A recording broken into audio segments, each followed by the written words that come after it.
મિત્રો, વિનુભાઈ રાદડિયા, તમે હમણાં કંઈક એવા નવા તો સમાચાર સાંભળ્યા જ છે, બહુ મહત્ત્વના અને બહુ સારામાં સારા છે. કારણ કે આજે ટોટલી જનતા માટેની વાત છે કે હમણાં બધાએ સાંભળ્યું છે તાજેતરમાં કે ડ્રગ્સ કિંમતીમાં કિંમતી વસ્તુ કહેવાય. ડ્રગ્સ હવે એ ઉંદર ખાઈ ગયા, આવો એક આપણે મેસેજ વહેતા થયા છે. એટલે હાસા જ હશે કદાચ કે ખોટા હોય, પણ આવું આપણે સાંભળવામાં આવ્યું છે. કિંમતીમાં કિંમતી વસ્તુ ડ્રગ્સ છે. જો ન્યા ઉંદર પૂગી ગયા તો હરેક જનતાને હું અપીલ કરું છું કે મારા ઓલા ધ્યાન રાખજો. સોનું, ચાંદી, ઝવેરાત, હીરા, માણેક, મોતી, આ બધી વસ્તુનું હવે ધ્યાન રાખવું જોઈએ. કારણ કે ઉંદરડું ક્યારે પૂગી જાય ને એ નક્કી નહીં. આમાં ભગવાન જાણે, હવે પછી 2 પગાવાળા 4 પગાવાળા. પણ કહેવાનું મહત્ત્વ એ છે કે જો ડ્રગ્સ આપણને ખબર છે કે એક ખાલી, અને હારા ઉંદર કેવા પ્રકારના છે. આજે એક એમ કહે છે ડ્રગ્સ હળી બોરીને સૂંઘે અથવા એને કોઈ સાટતા હોય, તો આપણો વિષય નથી એટલે બહુ અનુભવ નથી, પણ છતાંય આવું સાંભળવું હોય ને વાત કરીએ છીએ. તમે વિચાર કરો, આ ડ્રગ્સ ઉંદર ખાઈ ગયા, કેવડું દુનિયાનું ડ્રગ્સ ખાઈ ગયા. હવે માણસનું શરીર આજે સમજી લો 100 કિલાનું ને 80 કિલાનું 120 કિલાનું હોય.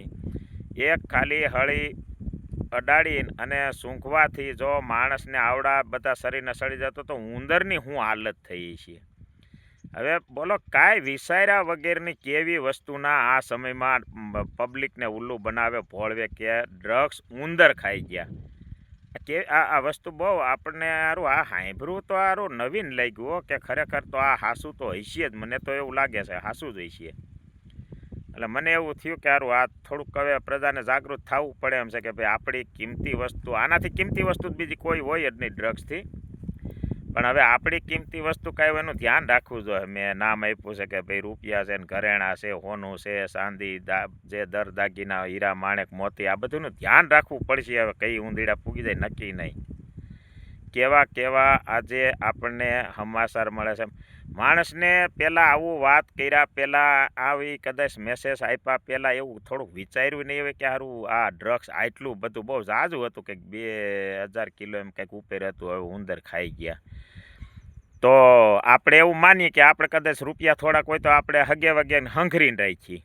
બીજી વસ્તુ કાંઈ હીરા, ઝવેરાત, સોનું કે દાગીના હોય તો હંઘરીને રાખીએ. આ ડ્રગ્સ એટલું બધું કિંમતીને હાવ ઉંદરડા ભેર મૂકી દીધું હોય છે. તમે વિચાર તો કરો કે ઉંદરડા પૂગી ગયા તો આ હાવ બારું ખુલ્લું જ પીડ્યું છે ને. આ તો બહુ એક આશ્ચર્યજનકની વાત છે કે આપણી પાસે 50,000 રૂપિયા પડ્યા હોય તો એવી તેજુરીમાં મૂકી કે તેજુરી સોરે તોડી ન શકવો જોઈએ. હવે એ 50,000ની જ કિંમત છે, તો આ તો અબજો કરોડોનું ડ્રગ્સ બારું જ પીડ્યું છે. ઉંદર ઉઈર જ પીડ્યું છે કે ભાઈ આમાં કાંઈ નક્કી નહીં કે ભાઈ ઉંદરડાઓને ચોકીદાર તરીકે રાખ્યા હોય મીંદડા ન પૂગી જાય, કે મીંદડાઓને રાખ્યા હોય તો હરપ ન પૂગી જાય. તારા ઉંદર ડ્રગ્સ ખાઈ ગયા. બહુ બહુ મહત્ત્વની વસ્તુ છે. મારું બહુ વિચાર્યા જેવું છે. આ વાત તો સત્ય ઘટના જ હોય, એમાં કંઈ ખોટું ન હોય કે ડ્રગ્સ ઉંદર ખાઈ ગયા. જય જવાન, જય કિસાન.